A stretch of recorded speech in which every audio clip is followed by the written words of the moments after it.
That's all Pierre Poilievre would have to say. But he won't say it. And that tells you about the kinds of choices he's making as a leader. I know math is not the Conservative Party of Canada's forte. And the budget will balance itself. So, Relax, Trudeau. This is really bothering him. Let's have a listen to Trudeau. And he's going bananas over something that he wants Pierre to say, but he won't say it himself for all the stuff that he's done. Welcome back to Canada Wide. Don't forget to hit the like notifications. Let's have a listen at this. Mr. Murad Hamadi at The Logic. So you've talked about the capital gains tax change in your new budget in terms of cottages and second homes, but doctors and the founders of a lot of Canadian technology companies say that some of both of those groups will leave the country because of these changes that you're making. And you and your government have said you want more of both in this country, both doctors and technology companies. Do you have a plan for stopping the loss of these people to the US?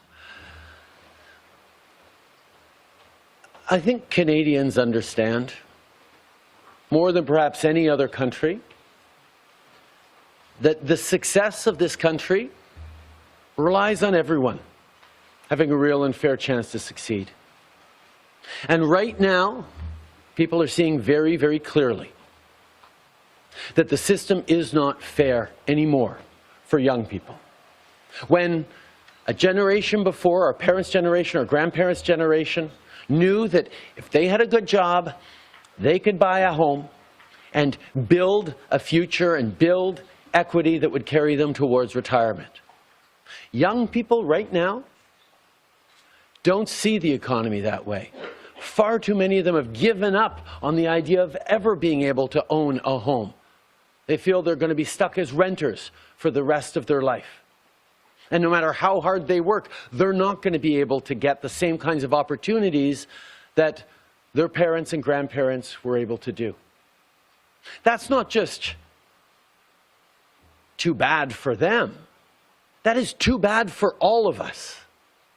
Right now, Gen Z and millennials represent the largest part of our workforce.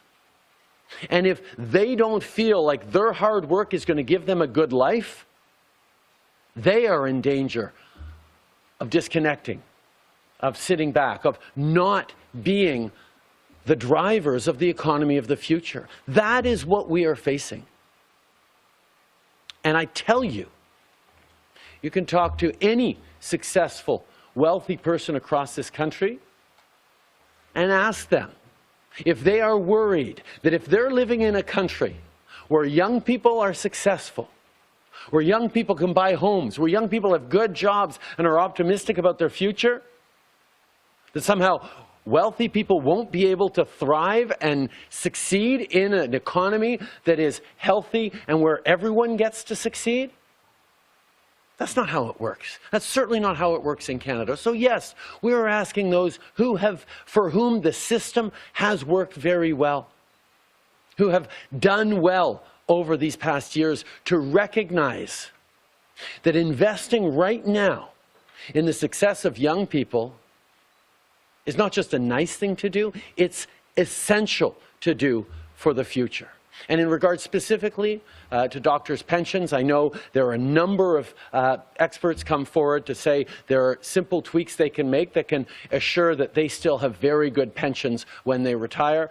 In terms of technology companies, we've actually created new opportunities and programs to gain even more with investments in startups and to do even better, because we do want to draw in more investment. We want more startups, and the investments we're making and the changes we're making around taxation is actually about incentivizing and rewarding those people who are investing in startups and creating more innovation and more opportunity. Northcott with CBC. There's a video being shared online where you can see an OPP officer telling protesters, one wearing an F. Trudeau hat, which gate you entered at the Alliston event yesterday. Do you consider this a breach of duty, and is it being investigated?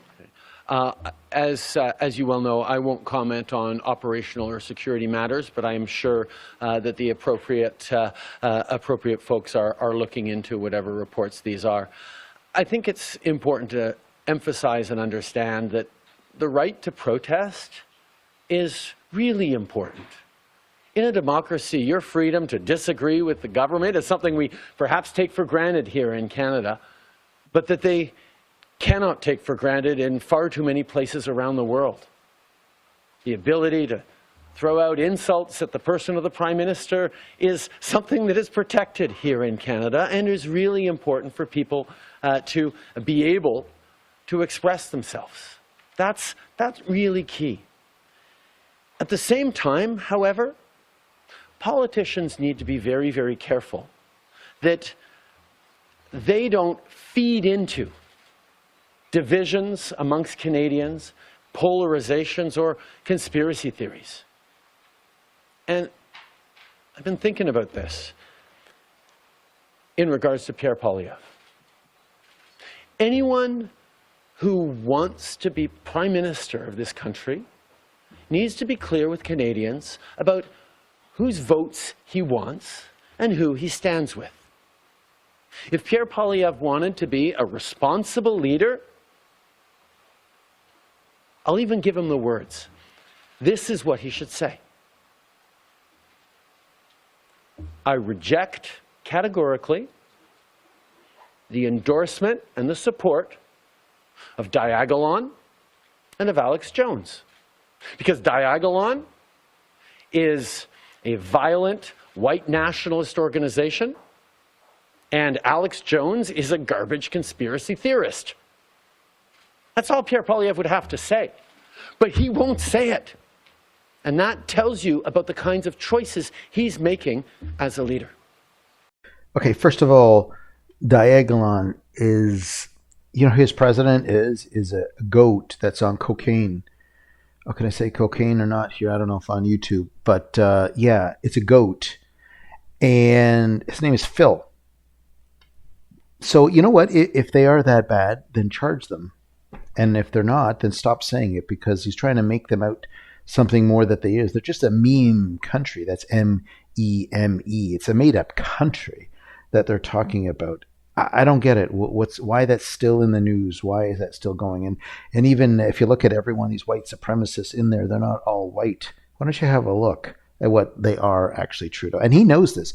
And maybe he doesn't read his briefings because he has a briefer to do a briefing, to do a cartoon, and then he looks at the cartoon to get briefed on what's going on. Maybe he didn't get that memo. And Alex Jones, it's just entertainment. If you want something that's pure speculation, crazy, then watch Alex Jones. I have never seen a full episode. I don't even know if he has a TV show. I don't even know what's going on.